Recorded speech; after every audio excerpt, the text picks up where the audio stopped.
Good morning, mae'n braf cael eich cwmni eto heddiw. Well, it's been quite a week, hasn't it?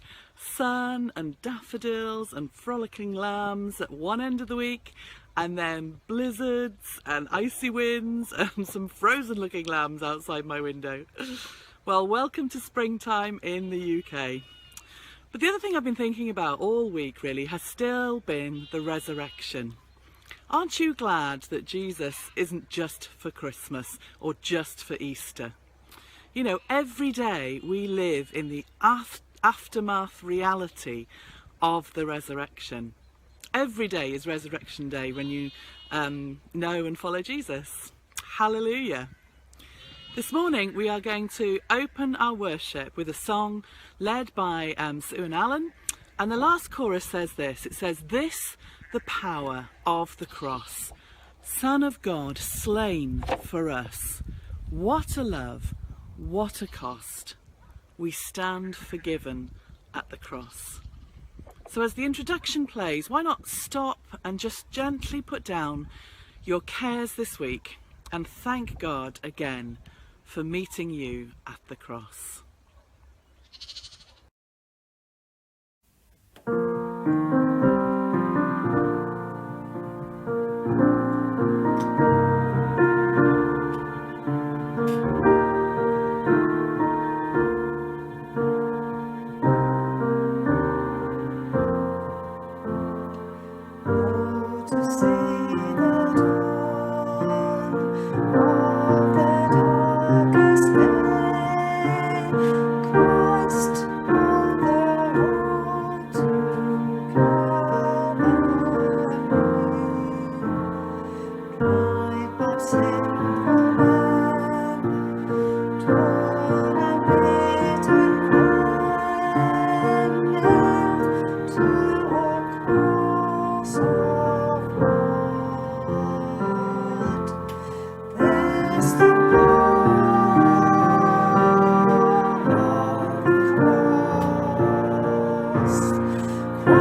So, this week we had a little chat at the start of the week in our family, and I said, we know that God is a good father and he loves giving us gifts.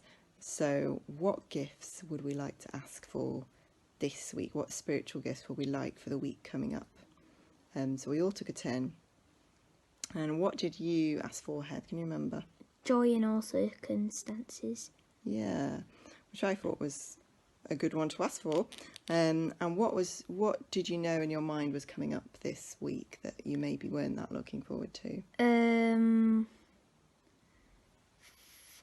No friends at the childcare place. Yeah, so the kids have had to go to like a holiday club during some of the days of the holiday because I'm still not able to look after them. And Heath was a bit worried because at half term there hadn't really been the friends he'd known there before weren't there, so he's one of the older ones, so you weren't that keen to go, were you? So can you tell us a little bit so it was a good gift to ask for. Can you tell us how did the first day or two go? They went really well because there were some other boys to play with. So how did you feel when you came out of those days, when you finished? Really good, didn't I? You felt really good. And what did you feel like God had done for you? Give me joy in all circumstances. Yeah, you've given you good circumstances, hadn't he? Yeah. So it was a nice surprise that there was kids to play with, and it was good weather, wasn't it? So you had lots of fun playing with water things, and yeah, we had like a water fight in a hot tub thing. Yeah, it's like a big bucket of water, and you just get more water in, and then you put your legs in it. Yeah. So they came out. Heaven came out of those couple of days saying that, being like, wow, I can really see God's really answered my prayer for the situation which I was expecting to be bad. And then what happened on day 3? There was no friends. I was a bit grumpy. Wasn't I? How did you feel when you came out? Really sad. Yeah. And so we had a bit of a chat, didn't we? And can you remember what we talked about? That God will try and give me no. It's all right. I can fill that bit in. So we had a chat about what sometimes if God wants us to learn to have joy, like real deep down joy, not just happiness, doesn't he? And happiness can come and go, but joy is something that is always there for us, and it's a gift that God's always giving, but we don't always choose joy, do we? And so I was saying, well, God's given you a chance now. He's given you some good situations first to help you have joy, and now you're getting a chance to choose joy, because we can't really choose joy unless we have a bit of a challenging situation, can we? So we had a good chat about that, didn't we? And you decided that you wanted to ask God to give you joy. And what can you say? What happened? Can you remember when we prayed about that? The next day I had a really good day. Yeah. And what had changed? Had anything changed? Had the friends come back? No. Just my overall personality had changed. Yeah. And what did you think when you came out? I said, what do you think's made the difference? What did you feel had been happening? I can't remember now. That's all right. You said to me that you thought that God had been at work in you. Oh, yeah. Yeah, and so you'd felt his joy, even though it hadn't been the situation you wanted to be in. So we both felt really encouraged, didn't we, about that? Yeah. We thought, wow, cool. God's really answered our gift prayers for the week. Yeah. So Heather really wanted to share this with the church, but he was a bit nervous about saying it and how to say it. So that's why we've done it like a bit of a chat. Yeah. But I hope that's encouraged some of you. And certainly it's something that I'm learning a lot about, having joy in all situations, but it's a good lesson to learn. Okay. Bye.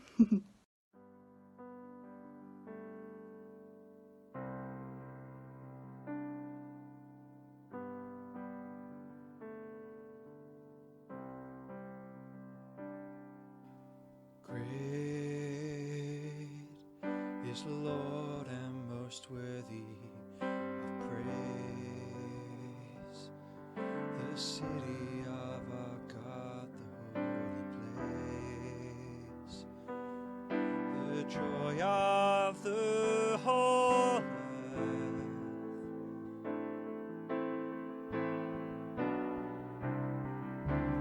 Great is the Lord in whom we have the victory. He aids us against the enemy. We bow down on our knees.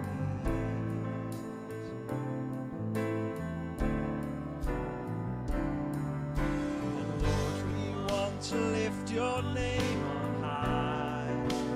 And Lord, we want to thank you for the works you've done in our lives. And Lord, we trust in your unfailing love. For you alone are God eternal, throughout earth and heaven above.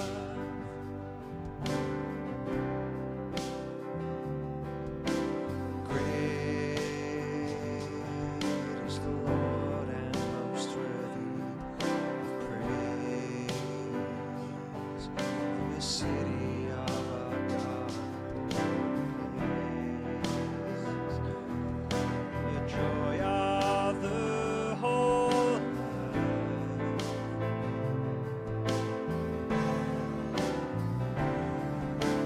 Great is the Lord in whom we have victory. He aids us against the enemy. We bow down on our knees. And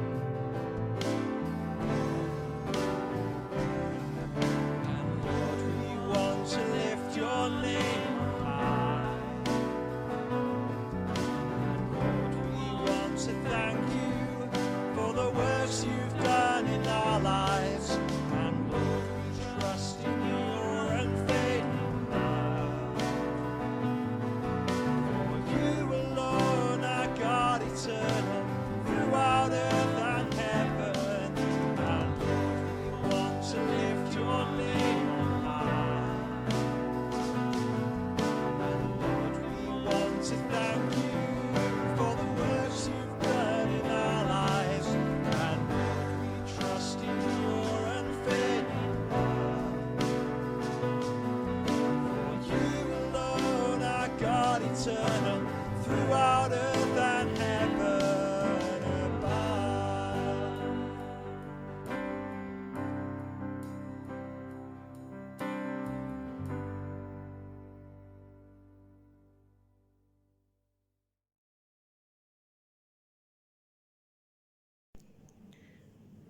I was really blessed last week.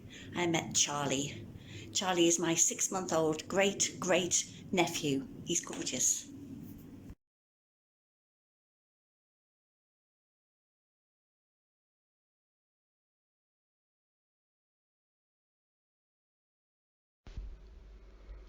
We're back in our Unquenchable series, and today's reading comes from Acts 17. Acts 17 verses 1 to 9. Now, when they had passed through Amphipolis and Apollonia, they came to Thessalonica, where there was a synagogue of the Jews, and Paul went in, as was his custom, and for 3 weeks he argued with them from the scriptures, explaining and proving that it was necessary for the Christ to suffer and to rise from the dead, and saying, "This Jesus, whom I proclaim to you, is the Christ." And some of them were persuaded and joined Paul and Silas, as did a great many of the devout Greeks and not a few of the leading women. But the Jews were jealous, and taking some wicked fellows of the rabble, they gathered a crowd, set the city in an uproar, and attacked the house of Jason, seeking to bring him out to the people. And when they couldn't find him, they dragged Jason and some of the brethren before the city authorities, crying, "These men who have turned the world upside down have come here also, and Jason has received them, and they're all acting against the decrees of Caesar, saying that there is another king, Jesus." And the people and the city authorities were disturbed when they heard this, and when they had taken security from Jason and the rest, they let them go. Welcome back to our series in the book of Acts, our Unquenchable series. Today we're looking at Acts chapter 17, 1 to 9. And it's just done us good just to really dig deeply into this book and to see what the Holy Spirit was doing amongst the disciples and the followers of Jesus and what he's doing today amongst us. Paul and Silas, they've left the house of Lydia and the new believers in Philippi, and they've headed towards Thessalonica for Amphipolis and Apollonia. And they were probably, quite possibly, following the Roman road called the Ignatius Way, built by Ignatius 2 centuries before Jesus. And it went all the way from the Black Sea across to the Adriatic Sea. It was a super highway of its time. It's interesting just to pause for a moment, because sometimes we read about these things and we just quickly move on, thinking it's just a bit of a sermon filler and it's not really of much significance. But it's details like this that help us to understand God's perfect and amazing timing. You see, the Bible says in Galatians 4, it says, "But when the set time had fully come, God sent his Son, born of a woman, born under the law, to redeem those under the law, that we might receive adoption to sons." And another version says, "in the fullness of time." The world that Jesus was coming into was absolutely ripe for the gospel on several fronts. And while still seemingly chaotic, there was a great opportunity to spread the good news. You know, they had a unified language of Greek all across the Mediterranean world, thanks to Alexander the Great. This meant communication was so much easier. The Romans had come a bit later, and they brought in unified laws and rules regarding trade, and they produced these roads that were absolutely magnificent pieces of engineering that meant that travel was so much easier and trade was so much easier. And at the time of Jesus and later Paul, there was an interval of relative peace that lasted from Caesar Augustus in 27 BC to Marcus Aurelius in AD 180, called Pax Romana. God's timing was perfect. The world was ripe for the good news. And here we have Paul and Silas and Luke traveling these roads from city to city, declaring, preaching and proclaiming Jesus and the name of Jesus. And as we read the text, I stop at verse 2 and verse 3, and I see these words, and they kind of jump out at you. And it says, as his custom was, he went into the synagogue, and on 3 occasions, 3 consecutive Sabbath days, he reasoned with them, explaining and proving who Jesus was and what he accomplished through his death and his resurrection. You know, at RCF, we talk about the importance of rhythms and habits, and we see in the lives of Jesus and his followers that they maintained and nurtured habits, good habits. That's why the writer to the book of Hebrews says in Hebrews 10, he says that we're not to stop meeting like this, doing as some are in the habit of doing. And Paul was in the habit of going to the synagogue on the Sabbath, and that habit created opportunities for the gospel. You know, I just want a bit of an aside here. You know, I've heard many times over the last few months people arguing, according to the above scriptures in Hebrews, that even despite the pandemic, Christians should continue, regardless, to meet in person and just trust God for their health and those around them. You know, and I really have a couple of problems with that. Number one, Christians are not immune from the virus or passing it on. It's not about a lack of faith or having faith. This is just a fact. And we've seen it ravage many of our communities, and it still rages in parts of our nation and parts of the world. So how do we show that we love our neighbour if we're willing to disregard their well-being and health? Number 2, we see several occasions, even in the book of Acts, where the church was scattered and they were no longer able to meet safely in larger numbers. And so often they were gathering in just 2s and 3s, in small groups, in fields, in homes, in street corners, in caves. They were connected but not able to meet in larger gatherings. And yet we see the gospel was in no way diminished. I've been so thankful for the words of Jesus over these last few months when he said in Matthew 18:20, "For where 2 or 3 are gathered in my name, there am I with them." How immense is that? He did not say where 200 or 300 are gathered or 2,000 or 3,000 are gathered. He said just 2 or 3. See, and as individuals, Christ dwells in us, but where 2 or 3 are gathered, he says, I'm just going to make myself known. I'm so thankful for the technology that keeps us connected right now. But are you doing everything you can to keep those habits going and keep those connections open? Are you reaching out to one another? Paul later charges the believer in Thessalonica with these words. He says, therefore, encourage one another and build one another up, just as in fact you are doing. You see, good habits help us in times of great challenge like we're facing right now. Moving on, we see that in verse 4, that some were persuaded among the Jews and the God-fearing Greeks and some of the prominent women even to believe in Jesus, and they joined Paul and Silas. You know, they were not persuaded to join a personal development course where they were promised all the benefits of being part of an organisation and that their lives from that point on were just going to be perfect and endlessly happy and constantly on the up. They believed that Jesus was the Christ, and immediately there was a response. And what it says is jealousy was aroused amongst the Jews, and they got together some of the bad characters who lived in Thessalonica. And do you know what? It was not the first time, nor will it be the last, that so-called religious people would call on those for gain who are willing to create problems for God's people, almost like mercenaries. You know, they couldn't find Paul or Silas, but they found out where they were staying, and they found Jason and some of the other believers who were looking after Paul and Silas, and they manhandled them before the city officials and made this incredible claim. It says, these men who have caused trouble all over the world have now come here, and Jason has welcomed them into his house, and they are all defying Caesar's decree, saying that there is another king, one called Jesus. Another version says these men who have turned the world upside down. You know, the gospel by its very essence will always divide. There will always be those who oppose God's extravagant grace, because it is justification by faith in Christ. And it means that no amount of good works, prayers and religious activity are enough to save anyone. The Bible says in Ephesians 2, it says, for it's by grace you have been saved through faith.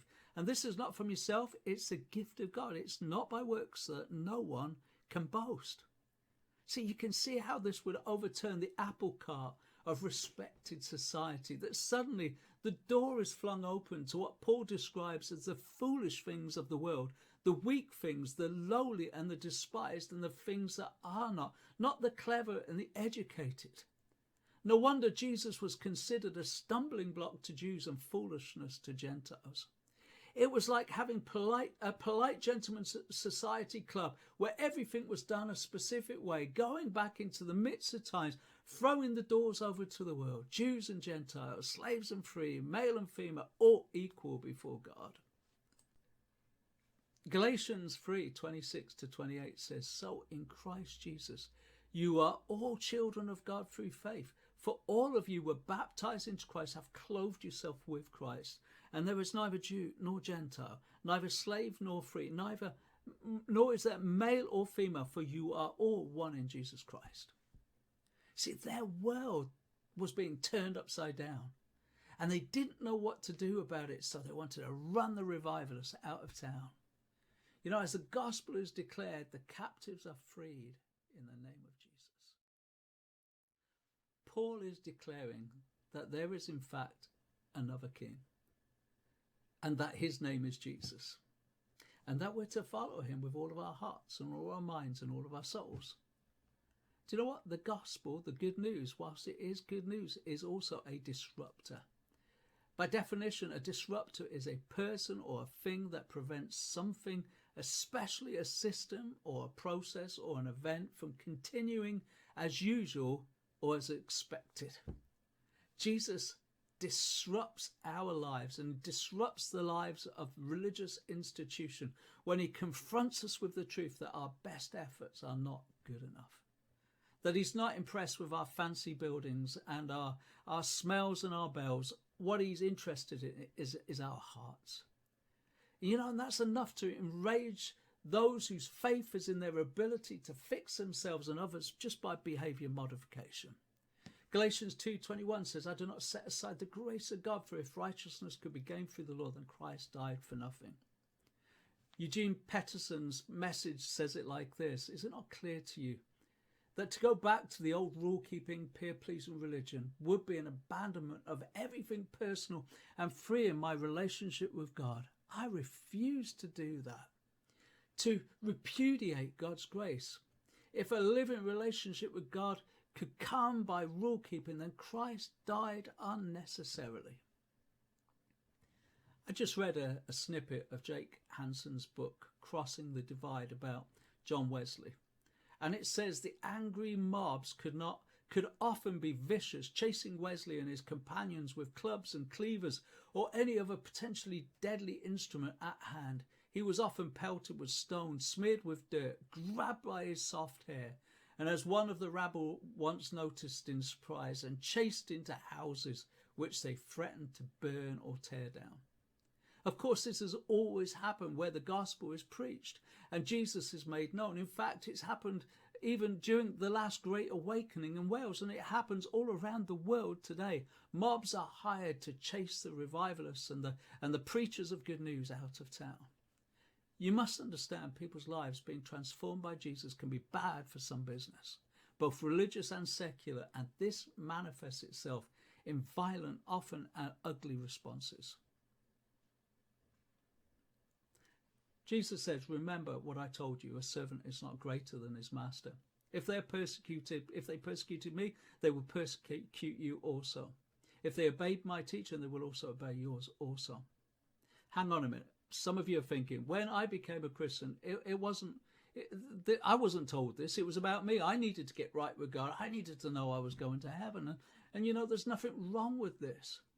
But the problem is that we don't always hear the full message, that suffering and persecution is not exactly in the small print of the Bible. It is something that comes with the territory.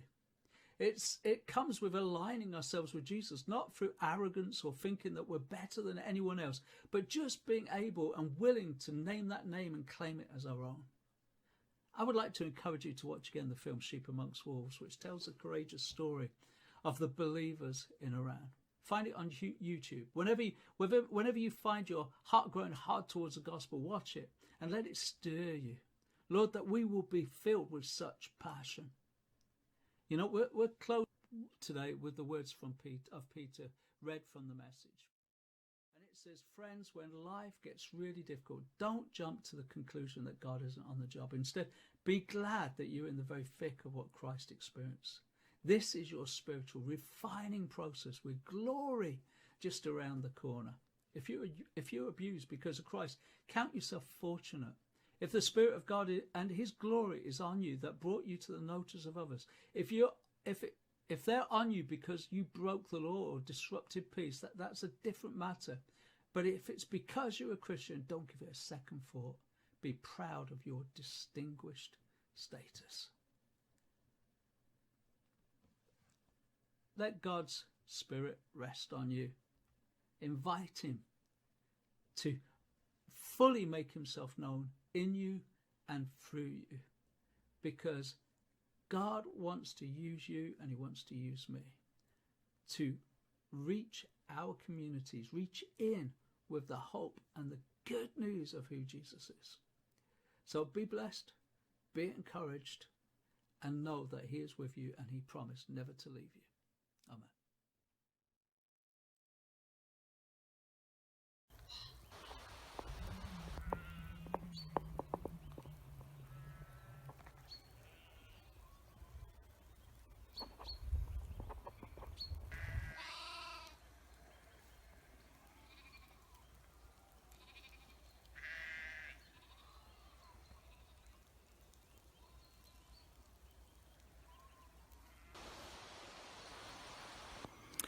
Thank you to Sue and Alan and Rhys and Andy, Heddwyn, Anna and Janet, Cher, and of course to Kurt for opening and explaining the word to us again today.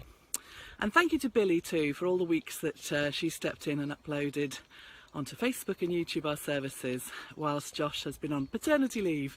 And welcome back, Josh. It's really fantastic to have you helping us again. And this week, our usual midweek activities all resume after the Easter break. I'm just going to close by praying for our kids who return to schools tomorrow. Full time for the first time in many months for many of the older ones, and for our teachers who teach in Wales. So let's pray. Father God, we thank you for all our children and youth in our church family. Thank you that you have kept them safe. You have sustained them during this past year of so many changes and difficulties. Father, I bless these young people in the name of your Son, Jesus. I ask that you would, that they would really know and understand that you go with them into every situation they face. As they return to school, would you just help them have perspective where they might have anxieties? Would you meet their needs this week and give them courage and resilience as they try to start new patterns and to pick up old relationships as well? I pray for those who find change and transition hard, Lord Jesus. Would you love them gently? May your face shine upon them and give them peace. Amen. Thank you for your company this morning. Keep the contributions coming in again this week, whether you fancy leading us in prayer or you've got something for our God in our everyday slot, whatever you can bring. Maybe somebody wants to do an intro and outro for us again. That would be lovely. We appreciate it so much. So see you next week, if not before. Bye.